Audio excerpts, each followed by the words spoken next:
Hey there, everyone. Thank you so much for joining me today. Kylie Elizabeth here, also known as the Virtuoso Educator. So I have a fun guest with me joining from Miami, Florida. I have David Green, who is a military child and an educator, a father, and in the tech world. So he's going to kind of share some of his background, and we're also going to touch base on some banned words that that's how we met in the first place. I found a conversation on Facebook about a list of some top trending words in the classroom or that our kids use today. And a teacher had posted, that they're no longer able to use those words in the class. And we were like, is this okay? Is it not? And so we connected that way. And I'm really excited to have this conversation with him today. So I'm going to bring him on, and give me 1 second. What's up, everybody? Right. Hey, how's it going? Thank you so much for joining me. Okay, so I'm going to go ahead and let you introduce yourself to the group, and we'll get going. Sure. I'm trying not to bounce around too much, but I'm David Green. I grew up in a military family. Never really spent no more than 2 or 3 years in one place. Lived in probably more than 10 states, but I've been to probably between 35, 40 East and West Coast. As an adult, I should say I went to college in California in 2006, where I graduated with my BA in architecture and interior design. Stayed out there for a while, became homeless because it was tough out there, and my program director from my college that I graduated from ended up getting me a job in an apartment to live in, and so that began my teaching career in California. I taught 1 year of interior design architecture at the same college I graduated from, and I eventually moved back to Georgia with my father. I spent a little bit over a year and a half there, trying to figure out, what direction to go in, and I ended up moving to Florida because it was similar to California. Yeah. I moved to Miami, and I started my teaching career in middle school in low income. And I just kind of bounced around throughout my teaching career because it was not exactly what I thought it was. It, it was We can a go. challenge. We Yeah. can get there. Sure. Taking notes and for us. so yes. And so I bounced around for a while, and I watched myself go from a great teacher the first year, and by my third year, I was that. You ever seen that movie Bad Teacher, where the teacher, I think Cameron Diaz has her feet up on the desk? I wasn't that bad, but I didn't care anymore. Okay. And I said, you know what, it's time to move on and do something I'm passionate about. I was passionate about teaching, but maybe not in the school's way. And so I left and I went and I worked at Uber. I didn't drive Uber. I did drive Uber, but I worked for Uber, and I helped build the Uber Eats team down here in Miami. I worked with them. I helped customers, drivers, riders, and such. And so I worked in the tech field for about 2 years, and that taught me a lot for customer service. While I was at Uber, I was minding my own business, which means that I was actually building my own business while I was there. And so I built a healthcare agency, a non-medical healthcare agency, where my revenue went from 42,000 the first year to 125,000 second year, and that allowed me to leave Uber. And then the pandemic hit, and my clients died because they ended up getting COVID, and they were like 98, 90 something. So I left that industry because I wasn't passionate about that. That was money. And I started Limelight Entertainment Studios, and that was something I'm super passionate about, and I've been passionate about it since childhood. I create comics, I create movie scripts, I create educational books. I actually created a separate company called Limelight Kids, which is a nonprofit that's specifically on education the way that I would do it. And I came up with a curriculum called STEAMer, which is science, technology, engineering, art, math, entrepreneurship, and reading. Nice. I'm not sure if you're familiar with the I forgot the grant NSF, the National Science Foundation. So I Yeah. applied to them, and I got a full for a full what is it called? A full grant, Okay. a full application. Yes, where they invite you to write the full application, and I have until July to finish that, and that's for two Nice. hundred and fifty thousand to build that steamer technology platform. Um, Awesome. I also like to do little technological stuff on the side. Like I have a platform for creators called Go Create. It's mainly targets book writers, screenwriters, which will be launching in February, and the other one will be launching in March. Nice. Oh, Well, you sound like me. You go. You got more? Go ahead. yeah, no, one more thing, and always, No, you're good. I think she mentioned that Kylie mentioned I was a father, and I forgot about this with my son. So my son does acting, and Nice. I've been homeschooling him for 2 years. I recently put him back in school, and I kind of regret it, but I put him back in school so I can go work at a rehabilitation center, and I teach computer technology. Nice. I only did that because the pay was super high, and I only worked 3 hours a day, and that helps Yeah. fund my technology. But my son does acting. He's been in Black Panther Wakanda. He was the backup to the young Black Panther, the young boy you see if you've seen the movie. He's Awesome. in some other scenes in the Black Panther Wakanda. He's been, if you've seen Guardians of the Galaxy 3, where all the kids at the end are running out, he's in that scene, Nice. and he's been in some other little things. So that takes up a lot of time too. I'm sure it does. Wow. Yeah. So yes, you can give me a run for my money with all the things that you're doing. But congratulations for all the things that you're doing. That sounds awesome. And as parents in general, we're going to do what we need to do for our kids. And it's awesome that you are letting him be creative and do things that he loves and, letting him do his acting. I know my kids wanted to do that one time, or photography. I'm like, oh, that's a lot of dedication from a parent, and, being a teacher and all those fun things. You can't just up and leave whenever you want.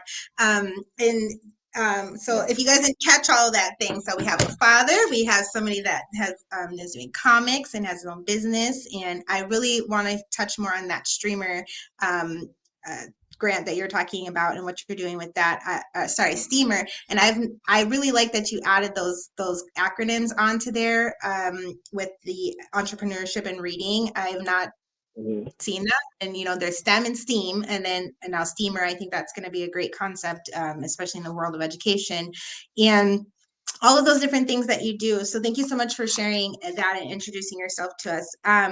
And so I just kind of want to backtrack just for a minute before we get into the juiciness of what we were talking about today. But you mentioned that you were a military child, and you what you said 35, 40 different locations. What was that experience like? Correct. Oh gosh. So yeah, I've traveled to about 35, 40. So every time I was born in Virginia, but I only remember the first state I lived in, which is Indiana. And in Indiana, I had a lot of family issues at home. And so I was in the second grade almost 3 years in a row. Not because I was dumb or anything like that, but my parents ended up switching me from a low income school, which I don't know why I was in a low income school in the first place, but I was in a low income school and they switched me to a higher income. So translation, I was in the majority black school and they switched me to the majority white school, and they moved me up a grade, and I flourished with no problem. And Nice. so being in the military is so much change as a kid that Yes. I never used to keep friends. And back then we didn't have cell phones or social media, so I had to write people letters. But when they moved, I lost contact with them because I would send them a letter, and Oh yeah. yeah, so they were gone from wherever they were at. And if they didn't send me a letter, or if they end up sending me a letter, I may have been gone from where I was at. So it was, it was challenging. Hmm. Now, like I said, as a kid, it was it was challenging, but it was also fun, the adventure, because Yeah. and I tell my dad this today. I joke with him. I said, I grew up in diversity because everybody you're around in the military is diverse, and I said I didn't know anything else. So my parents ended up getting divorced in the fourth grade, and he went over to Israel because he had to go overseas for 3 years, and he dropped me off in Baltimore. Okay. So that was my first time seeing a majority black city, Hmm. and it wasn't the best part of the city because I was with my grandmother, and in my head I'm like, what is this? No. And and I joke with him about that, and so I was there 3 years, and then he retired in Georgia, and I went to Georgia, and in Georgia was the first time I was called a nigger, and I was Mm. like, this stuff exists, and because from me growing up, I didn't experience any of that, even from any white person or anything like that. It wasn't. Maybe they wanted to, but I didn't experience that. Yeah. And so those experiences were something new, but it helped round me out as an adult. It Right. helped me see things.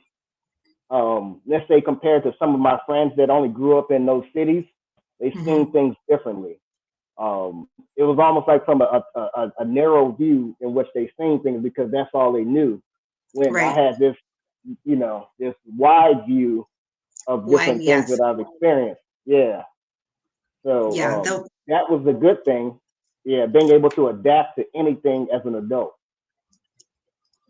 Def- I definitely believe that you're very adaptable, especially if you have traveled and been around that many different locations and places. I guess my general question about you moving around so much in the sense of education, obviously it's hard to make friends and keep those connections, but Mm-hmm. what about the general education in a sense? Do you feel that you were getting what you needed in the classrooms, or you mentioned that you were behind at one point, but then got caught back up? Did you graduate with your peers of the same age? Like what did that look like? Yeah, in high school. All right, so let me go back. So in each state back then, there was no Common Core. So when I was on Okay. the West Coast, I learned something different about the Civil War. When I was in Baltimore, I learned that that the North one. When I moved to Georgia, I learned that the South one, and I'm like, and it didn't hit me until later as an adult that I learned all those different clashing things, and Mm-hmm. so it wasn't consistent. Mm-hmm. Curriculum probably the only thing consistent was math, things like that. Yeah. But history and maybe reading was consistent, but history wasn't consistent. Yeah, and And that's interesting. Yeah, and I yeah. I never thought of that with the Civil War, with the two different stories, and it's funny that you mentioned that because that I talk about that in a separate podcast it is tagged on my YouTube, about not Mm, getting the full story of anything. We need the full point of view from both sides of the picture, right? And we talked right. about critical race theory a little bit and why people are so apprehensive. And my argument to it was it's a point of view, it's a theory, and it is expressing what a group of people feel and understand and know to be true Right. compared to what we have learned traditionally in schools. But from the fact of being in two different parts of the state that had experienced that same war, but then have a different take on it, right? So it is interesting to look at that. So I definitely, for myself, will dig in a little bit deeper there. So you mentioned, kind of moving forward, you mentioned, being called the N word in school, and that was again the basis of us connecting today. Was a teacher going viral for making a list of words that are banned from the classroom. Mm-hmm. So for me specifically, the N word, even when I taught at the high schools back up until 2020, that I didn't allow my high school students to use that word in any context of the word. If it's just the shortened version or however they want to do it, use it. If it was in a playful manner and like this is my brother manner, like that type of stuff. And so the other list of words that we were talking about, um, that was on the one that we saw was like bruh, standing on business, ooh wee or ski yee. I'm sorry, I don't like that I don't like that artist. You ate that up. That's cap. I can keep going on. So some of these are really like um, period, like that's fine, big dog, all of those things. It's just very like nuanced, and I don't think it was that serious for this, but words like the N word, or cursing and things like that, that is Right. interesting. So what is your kind of take on those words? Like you said, I think it was posted in the Black Educators group, and they probably felt like you said it was probably racial motivated because those are words. Those are I don't want to say that Black people just use because there are other people use those words. Yeah. Um, but they can either come from pop culture, they can either come from rap, they can come from just slang terms that you can find in different places, and so I feel that some words were okay. There are a couple words that are okay, but even in a academic setting, I stick to like I'm simple. I stick to academics. If I'm there for academics, because one thing I believe is if you hang around businessmen, you're gonna speak like a businessman, and that's gonna Hmm. be the trajectory and the way that your life goes. Right. Whatever words and whatever slang that you use, you'll tend to see. You kind of know where this person's coming from based on what they use. And Hmm. I'm a firm believer in what you speak out of your mouth and what words you use kind of dictates a little bit of where your life or where you are going in your life. And Agreed. especially as an adult, you may be able to catch it a little better, but it's still there. But as a child, they don't know, and if they're never Right. corrected, and I think it's hard for them to um, sometimes even switch it up sometimes because it's natural. This is what they're getting at home, and so they're Hmm. bringing that. And this is a good example. When I taught low income here in Miami, those words were their daily diet. Mm. When I taught in higher income, where the kids would come to school in Ferraris and different things like that, those words weren't found. It was different. It was business words. It was higher educated, higher academic words. And so Yeah. just by that alone, they're a step ahead of those kids in a lower income. Um, Agreed. but you also look at based on the words that they use, kind of push them in a direction that they're going. That So makes complete yeah, sense. Like you said. So there was another post that I shared. The person that you will be in 5 years depends largely on the books you read, the food you eat, the people you spend time with, the habits you adapt, and the conversations that you engage in, right? And so this as an adult, mm-hmm. right? And we think of these concepts for ourselves as adults, but why are we not thinking of these things when you guys are seeing these types of posts and liking and sharing them?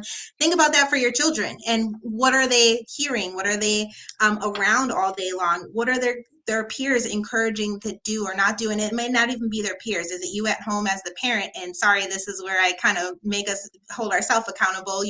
What is happening like inside of the house, and what language are you allowing your children to use and not use? And I agree, like the pop culture words, it's in context. Like my son, his big thing is bruh right now. But again, my son is 8 and he wants to bruh me all the time if he's not getting his way, if he's like questioning, like, bruh, like what? And I'm like, whoa, whoa, whoa. No, I'm your mother. Like, you don't talk to me this way. We don't use this word with Right. mom. Like, and so if you want to talk to your friends that way, okay, but you don't talk to adults this way because it's rude. And even like the word what, like when my kids if I address my kids, if I, especially my son, and if they what me, I'm like, excuse me, what did you just say to me? And they're like, oh, yes, mom. You know what I mean? So I don't even do the yes, ma'am, no, ma'am. I'm not, Southern or anything Yeah. like that. And, but it is, excuse me, it is about respect, especially in the context of who you're talking to, and what environment that you're around. So you made a good point about it, being scholarly, and the environment that we're in. What do you want them to do? How do you want them to act and perform?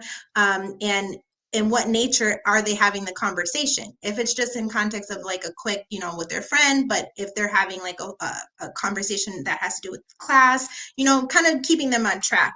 And so the other part that, we talked about is the use of I'm like sorry. cursing. Go ahead. Yeah. I'm gonna jump in for a second. Yeah, Even the other part of that problem is they don't form proper English. correct. Like you said, I was in my first year teaching. I don't know how many times they use the word bruh in one sentence going in 5 minutes. And so they Mm-hmm. can't even form or really connect and communicate properly because they're repeatedly saying these words and using this slang as a Mm-hmm. short code word to communicate. And so that definitely hurts them as it hurts them as a child, and it hurts them as definitely as an adult.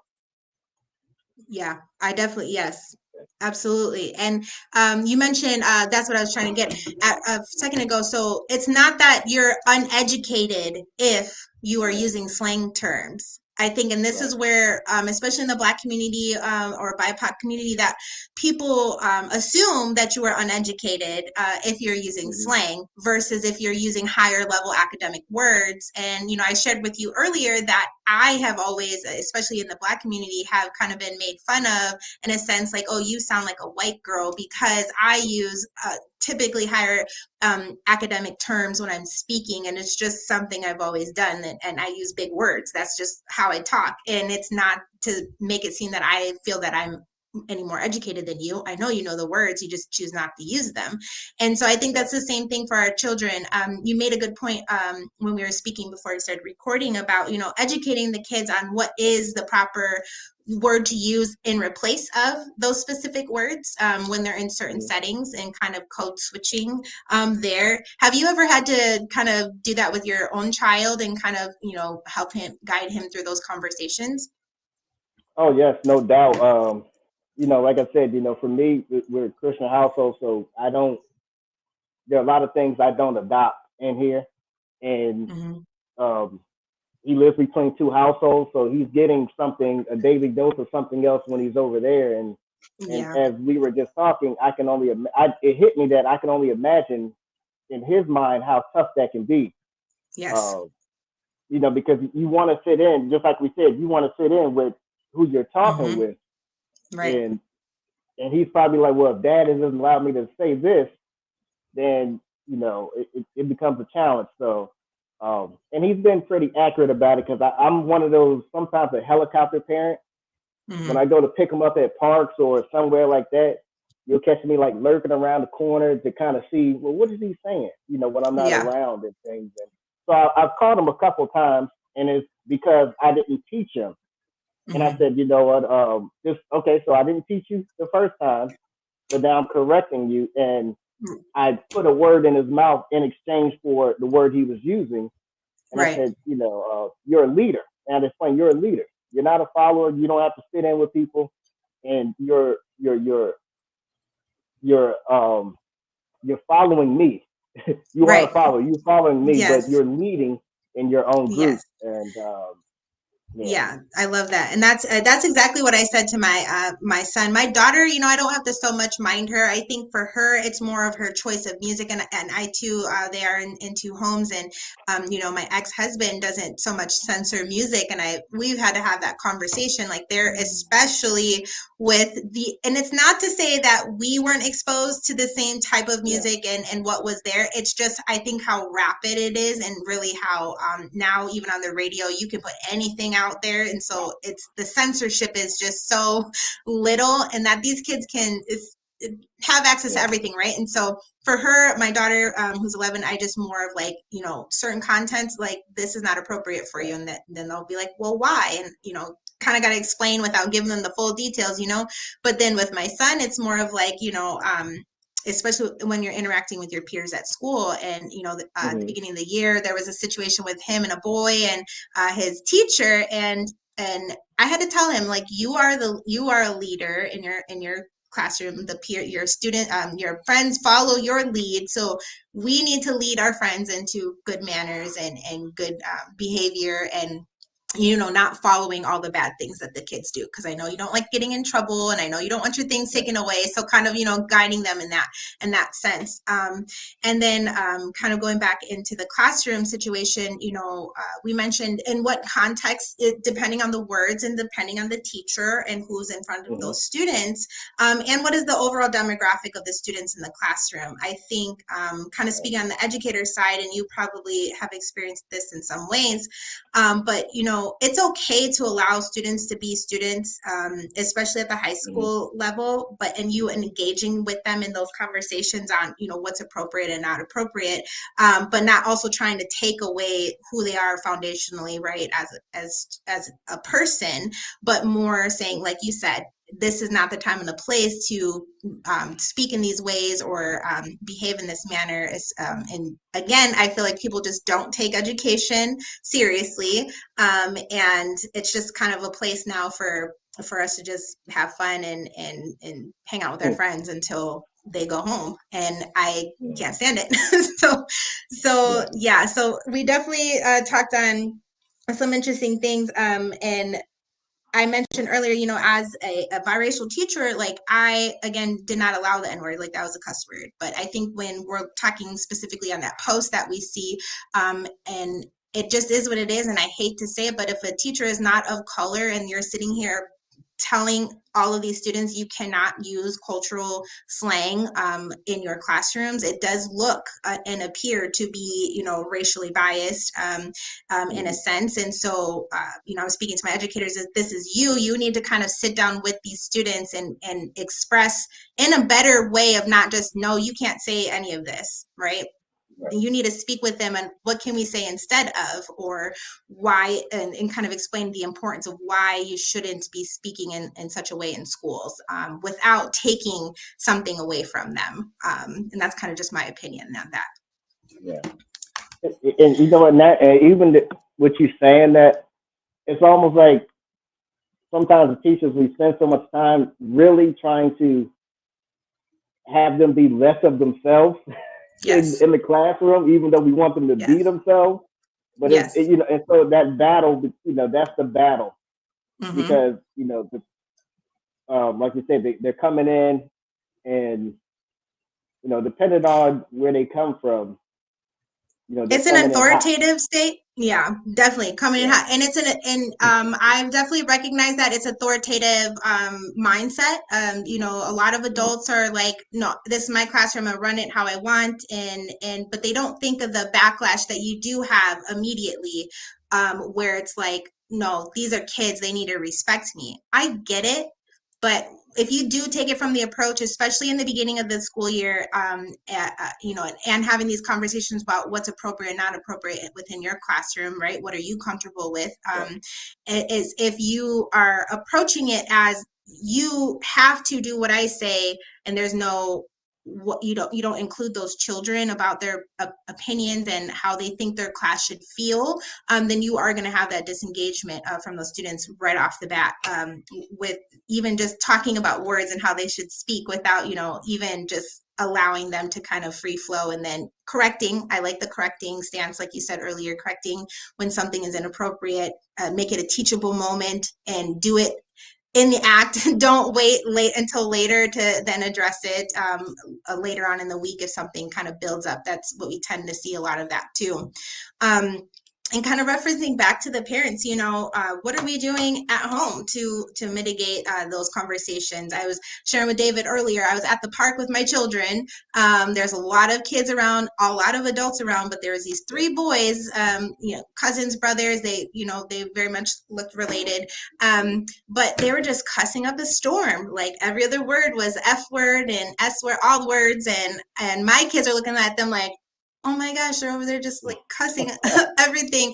And I'm just looking up like, where is your parents? Like, where's the adult? And I don't, the teacher and me really wanted to say something, and the mom and me really wanted to get the belt and whoop a little bit, but it's not my place because they're random kids. But I think, again, like we were talking about really watching what our kids are exposed to.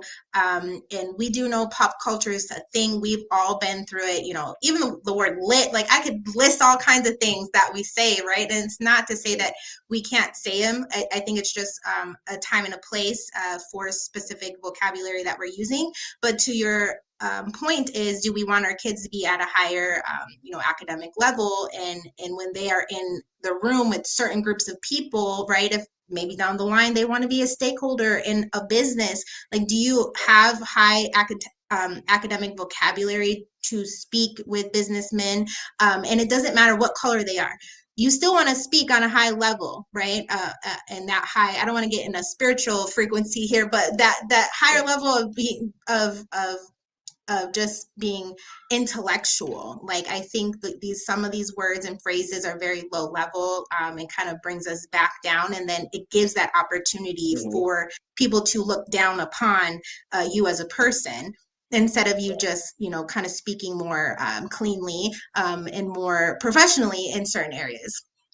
So have you ever like code switched? Like, what are some times that you've had to do some code switching in your life?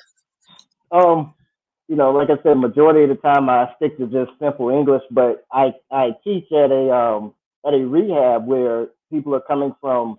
I teach young men between 17 to 35 or 18 to 35, Okay. and I do that for 3 hours a day, and they're coming from jail. They're coming from all of these different places in life, using drugs, and so sometimes I use their lingo, you know. But would I do it on my own outside of with them? I wouldn't. And so that's Right. one time I actually, I code switch with them, and uh, that's pretty much it. Like in Yeah. situations like that, yeah. Yeah. No, and that makes sense. And I think for me is like I'll say there's 4 different versions of me, right? It's all like my different roles. You got the parent me, the educator me. I will say, I do events, so that's it's kind of professional, but more personal at the same time. And then if I'm just going out like with my friends, right? And that's probably where I'm going to be the most like relaxed and comfortable and just kind of say whatever I want, however I want to say it. And even comes to the inflection of my personality and how does my mood appear to be to others, and it really just ties all social emotional, right? And we don't have to go that deep into it today, but it just very much encompasses all things. And I do feel as a whole, when students are more prepared with their vocabulary choices, but then they understand that there is a difference between certain sets of words and what's okay to use versus, just their everyday conversation with their friends. It's really important because it sets them up for a little bit more success, even through school or in their jobs, all of those types of areas. Um, Yeah. so my other, You know, sorry, go ahead. imagine me, like you said, imagine me saying, "Oh, ski week" to Yeah, a woman, and she probably you may know what I'm talking about. So it's like it's yeah, things like that, you know. So exactly. yeah, And these kids they don't know, and that's what I had to that's my thing about this artist in particular. And it's no shade, again, she's an adult. It can be geared towards adults, but we know all too well that our kids are up and down these halls singing these songs, and yeah, I just have to look at my kids like, you probably shouldn't be saying that. And and it kind of makes me think like, dang, am I letting them just listen to the music? And but they don't know what they don't know, right? Some do yeah, know, but a lot of these kids really don't know how, like, the topics and what is actually being talked about within the right, context of the slang terms that are being used within the music. So it's really important, I right. think, to have those conversations, because I'm telling you, the amount of times I've turned that radio and my daughter's like, wait, why did you turn it? I'm like, not appropriate for you. She's like, why? What's not Right. appropriate about it? I'm like, just know it's not okay for you to listen to this song. And so, you know, Right. I think some parents don't like having those conversations either, and to explain that. But again, that's where we have to be comfortable. You know, we're all human. We all go through the reproductive phase of life and all those things. And so I Right. think a lot just of our music today, and how easily accessible it is, and just kind of the trend, especially in hip hop and R&B, and kind of the trend in which it's Yeah. going. You know, you have the same 4 or 5 topics. It's sex, it's drugs, it's you know, all the violence, any of Vision. those types of things, with Yeah. yes, without it even having a message behind it. It's just, for me, speaking on the acts of these things, and speaking on, you know, the experience, which is cool, you know, what artists are providing, but there's no like back end message of why am I doing this. And to Right. me, it's just more of you're singing on it just to do it because it's something that trends and people like you know, like this type of music, which is fine. Like, I love hip hop and R&B. I grew up on house music. I grew up on Yeah. Trina. Like, I know all of all of the things, right? Was it appropriate for me to know them when I was 6, 7, 8, 9? No, probably not. But um, I No. think we, like we said, can do better as adults, especially in the age of technology that we are in now. We have to really watch this for our kids. And it goes to the Yeah. videos, it goes to all the things. You know, people don't, you know, what is that? I can't even think now. Was it the MTV, when MTV always had the videos Oh. out, you know, music videos, right? Yeah. And people Yep. are like, oh, they don't do that anymore, so they don't make videos. And that's not true. Like, these videos are out Yeah. everywhere, and these music videos, and Yeah. it's just like, you guys really have to pay attention.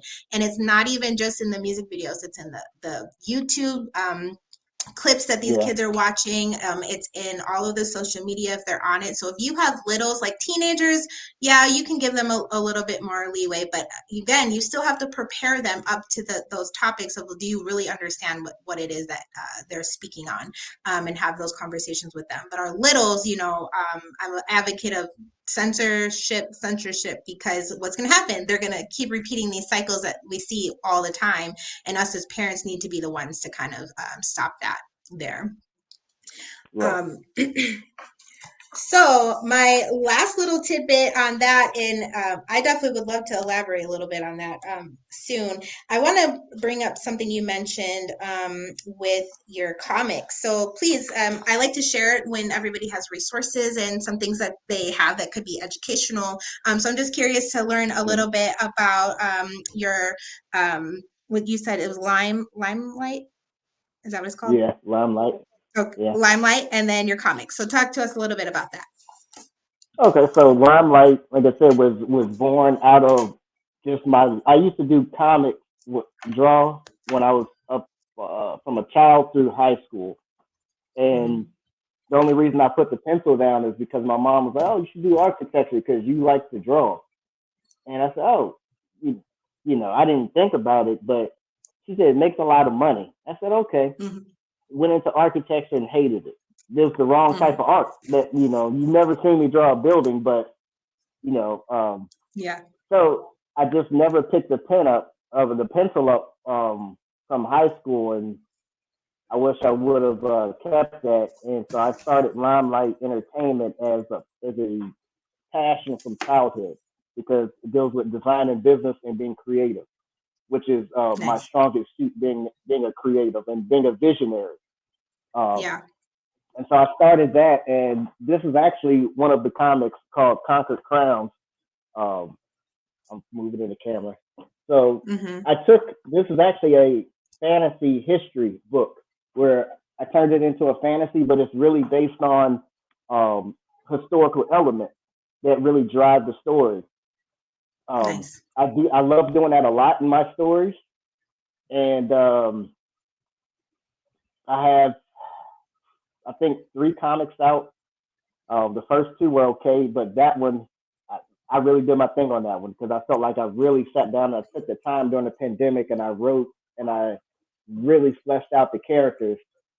Um, Other than that, I have educational books like this, Chronicles of Creation, but this is more so for teaching younger kids how to actually write a story, how to create characters and things like that. Um, Nice. I need. a I humor saw that. journal. Yes. I saw the other one. I saw you post that. I was like, I need that one. Okay, go ahead. What's the next? I'll send one. Yeah, I have like four left. I'll send them out. Also, I've made little books like these for um, teachers to, if they're doing STEAM or, actually this was more so geared toward entrepreneurship. I do a lot of Mhm. entrepreneurial things, and I teach my son that, have him read books on investing, and how much Nice. he's getting now, I don't know, because he's not into it, but you give them a taste in the way they should go.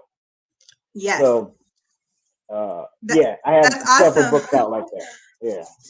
I love it. And the entrepreneurship, that's a big thing. And I was going to ask you, I in another podcast, one of my guests was like, I want to do what I love, that I'm not bored, whether it be a Hmm. job, a career, whatever it is, right? And like you said, like, I don't want to draw buildings. I'd rather draw comics, right? And so, Yeah. one may make more money over the other, but again, at the end of the day, what is it that we're authentically happy with doing, and I love again that you're pushing your son in those things that he loves doing. But that entrepreneurship is huge, and I don't know if anybody else noticed, but post COVID entrepreneurship is huge.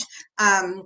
Is a huge thing. And even me, I was talking to somebody the other day, like even me doing this, it's like, am I really making a difference? Because I feel like everybody's kind of doing something similar to like podcasting or any of the some of the other stuff that I'm doing, right? But at the end of the day, this is makes me feel good. It's kind of like an outlet for me to be creative and have these Right. conversations, and push those things forward. And the other part of that entrepreneurship is, the financial literacy side of it, which is Right. huge. It's important, and a lot of people are like, "What? They don't have that in school anymore." Parents, yes, they do. Don't let them lie to you. The only thing is, Right. it's not required. It's an option. So if your Right. kids are in public education, make sure they sign up for the financial literacy programs or any of the business. If you're in career and technical ed, you could take business programs and learn all of those things. But as a parent, like you said, you're teaching it to them, and there's so many resources. What are some Hmm. resources that you like to share with your son, with that work, with the financial literacy? You said investing. Um. Yeah. Yeah. Look, I got the book right here. I'm sorry. I'm going to get up for a No, you're second, okay. and this is the book. I actually didn't exactly know. I just went to the library, and we're Uh-huh. just going to go through books. So this is one of them. Okay. Um, and I say that This because I'm actually working on my own entrepreneurial curriculum for investment for kids. So nice. I couldn't just give him a book and say, "Hey, of my own." Yeah. Not yet. Um, Yeah. so yeah. That's cool. So yeah, again, guys, there's so many resources. I think you'll hear me say it a million and one times on my channel. Education, all things start at home, and we have to be the ones that do it with our children, for our children, Right. and of course, the school systems or whatever platform that you have your kids learning in. That's just a supplement. Like, you are supposed to be the ones to really aid your children in these areas. And either if I'm not strong on investing, but I should definitely take the time to learn it. I think I'm actually really scared of investing, and I don't utilize my money the right way in that area, just kind of sitting instead of investing. But anyways, being able to address the things with ourselves personally that we have to work on, and then in order to help our children, because again, I'm a little nervous for our future generation and what it looks like, and kind of the trend here in the US, and uh, all the negative things that we see. And I'm sure there's great Right. things happening, but it's just you do see more negative. So it's like you have to think at the end of the day, these our children, the younger generations now are going to be the ones that are leading our, the US are going to be leading our world, and what is it going to look like? And I'm a little nervous, to say the least, but I am optimistic that most of us will kind of figure out, like, yeah, I think we should kind of step up our game a little bit, and really help our kids have a better future, and maybe in a sense be better off than what we were as adults. Yeah. Um, Agreed. Agreed. Yeah, I know that's what I'm raising my son to do, and yeah, like you said, it's challenging outside the walls of my house. So Mm-hmm.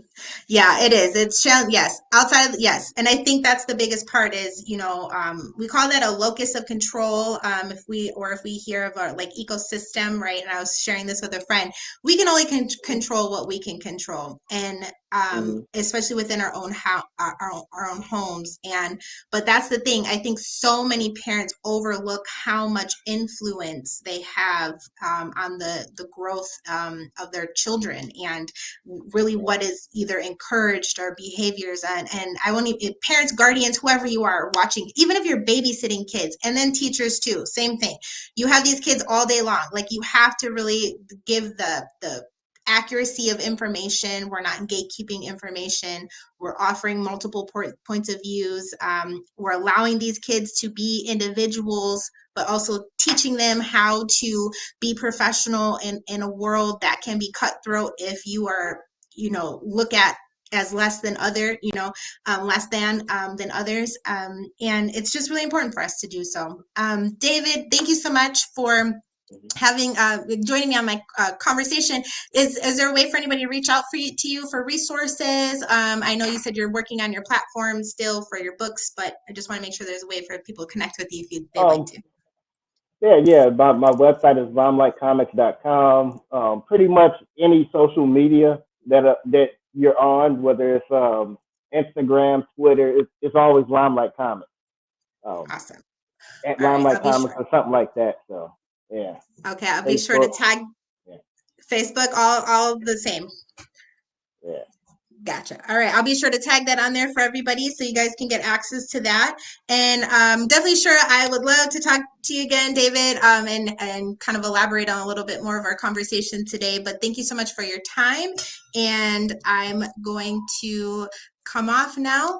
Thank you, David. Thank And you you. guys all have a great day.